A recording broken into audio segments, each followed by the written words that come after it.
तो ये पता है क्या हुआ, वहां बैठे हुए राजाओं के ऊपर जैसे चंद्रमा पर राहु लगता है ऐसे सबके चेहरे मुड़ जाए। कहते हैं, बाबा कहते हैं कि राजाओं के लिए राम जी जैसे वहां विद्यमान हुए, राम जी क्या हो गए, राम जी का जैसे प्रकाश फैला, उस सब राजाओं को क्या कहा गोस्वामी जी ने, चंद्रमा का सब राजाओं को क्या कह दिया, नृप भुज बल शिव विदु शिव धन राम। राजाओं को क्या कहा, चंद्रमा कहा है, और शिवधन को क्या कहा, राहु कहा गया है कि ये राजा तो चंद्रमा है और चंद्रमा पर क्या लगता है, राहु, चंद्रमा पर राहु लग गया है, और वो राहु क्या है, ये धनुष यज्ञ है, ये धनुष। भगवान राम सूर्य के भांति वहां विराजमान हुए, जैसे भगवान राम सूर्य बनकर के वहां सूर्य के भांति विराजमान हुए। तो कहते हैं राजाओं के चेहरे कुबला क्यों गए, क्योंकि वो तो यहाँ तो बाबा ने पहले ही कह दिया कि वो चंद्रमा है, और जब सूर्य उदय होता है तो फिर चंद्रमा की कहाँ पहचान रहती है, चंद्रमा तो वैसे ही कलुषित हो जाता है। आज भगवान राम रूपी सूर्य उदय हुआ है। बाबा ने कई प्रकार से कहा कि चंद्रमा राजाओं की भुजाओं का फल शिव होता है, और राजा कहते हैं कि बाबा कहते हैं कि राजाओं को अभिमान हुआ। सज्जनों क्या अभिमान हुआ,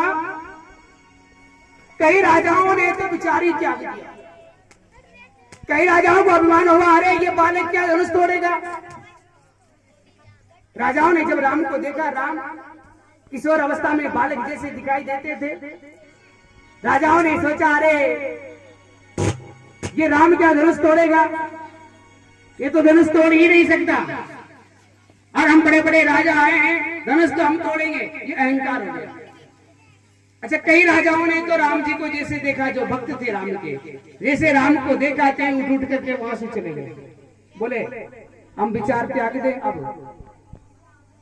तो बाबा कहते हैं कई राजाओं ने वहां स्थान को त्याग दिया, और कई राजाओं ने राम के चरणों में साष्टांग मन ही बन पड़ा। साक्षात ब्रह्म का आगमन हो गया है, और जब ब्रह्म का आगमन हो गया है तो निश्चित रूप से ये पता लगता है कि यहाँ शक्ति का आगमन भी हो गया होगा, और ब्रह्म वहीं जाता है जहाँ शक्ति होती है। तो हमने गलत विचार किया, शायद ये सीता ही तो शक्ति होगी।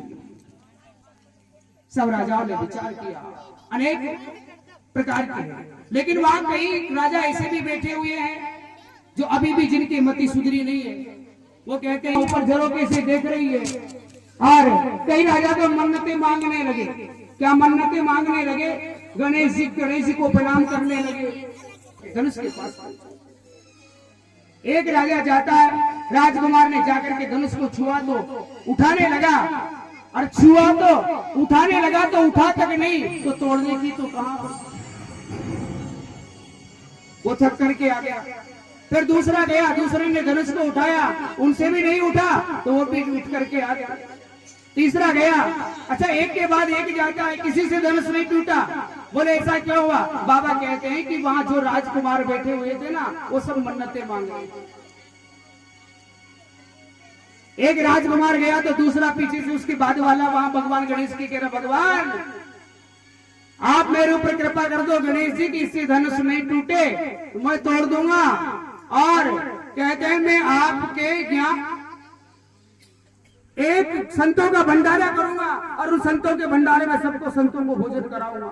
कोई कहते हैं आपके छत्र चढ़ा देंगे, कोई कहता है महाराज लड्डू का भोग लगाऊंगा, कोई कहते हैं हरी दूब चढ़ाऊंगा। तो गणेश जी तो वैसे ही बोले ठीक है। एक जाता मन्नत मांग करके, दूसरा मन्नत कर देता तो उसकी भी सुन लेते, बोले नहीं टूटेगा, उससे भी नहीं टूटा। गणेश जी ने ऐसे सब कर करके सबकी मन्नतें सुन ली, और किसी से भी धनुष नहीं टूटा। लंकापति रावण भी आया। लंकापति रावण ने